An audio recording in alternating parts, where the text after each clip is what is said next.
Investisseurs, investisseuses, bonjour. Aujourd'hui, petit point sur un appartement où j'ai 8% de rendement. Alors ça doit être l'un des premiers appartements que j'ai acheté en tant qu'investisseur. Donc vous voyez, par rapport à la première vidéo sur l'appartement et sa rentabilité, là on augmente. On passe de 6,6 à 8%, mais c'est des caractéristiques aussi qui sont différentes. Puisque, alors j'avais déjà fait visiter cet appartement, hein. C'est un studio de 22 mètres carrés. Voilà quelques chiffres, que j'ai acheté 63 000 euros, plus frais de notaire, ça fait à peu près 68 000. Les travaux à l'intérieur, j'en ai pas eu pour beaucoup, j'ai dû en avoir pour 2 000. Ça fait 70 000 plus 2 000 euros de meubles à peu près. Vous voyez, alors, je sais pas si vous voyez, hop, voilà, hop, un petit tour d'horizon. Enfin bon. Donc,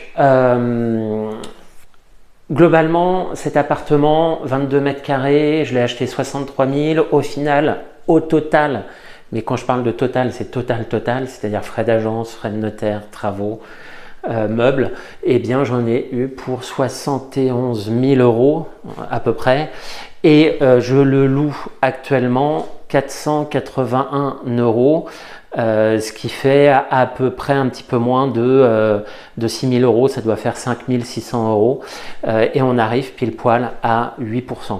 Donc ayez en tête que pourquoi 8% alors que dans une autre vidéo je vous ai montré un appartement à 6,7, tout simplement parce que quand j'ai choisi cet appartement, quand j'ai fait une offre, quand j'ai décidé de l'acheter, j'avais mon œil d'investisseur et non pas mon œil de personne qui souhaite y habiter. Alors bien évidemment, il faut avoir aussi cet œil-là parce qu'il faut anticiper, se projeter et voir si la personne sera intéressée pour y habiter et notamment le locataire sera intéressé pour le louer.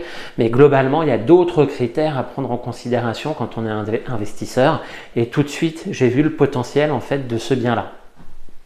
Donc, ayez en tête les critères de rentabilité, ayez en tête aussi des critères liés à l'habitation, mais vous voyez que là on est sur un studio et ce qu'il faut bien comprendre en tant qu'investisseur, c'est que plus globalement la taille est petite, plus le rendement est élevé. De mon côté, par exemple, actuellement j'ai très peu d'appartements du type F2, F3 et des grands appartements, notamment en centre-ville de Rouen. Les appartements que j'ai un appartement qui est un F3, je l'ai à Desvilles, qui est un petit peu excentré, un autre F2 qui fait 66 mètres carrés, un F2 que j'ai aussi à Desvilles qui fait 50 mètres carrés, mais c'est excentré. Quand on souhaite de l'hyper-centre-ville, prenez Paris, hein. Paris intramuros, les rendements sont très faibles, de l'ordre de 2-3%. Et c'est pareil pour tout centre-ville de grande agglomération, les rendements sont plus faibles. Donc voilà, un appartement, 8% de renta, on atteint bientôt les 8,8%. Je vais bientôt vous faire une visite d'un autre appartement que je viens d'acheter, en tout cas dans une semaine, j'ai les clés.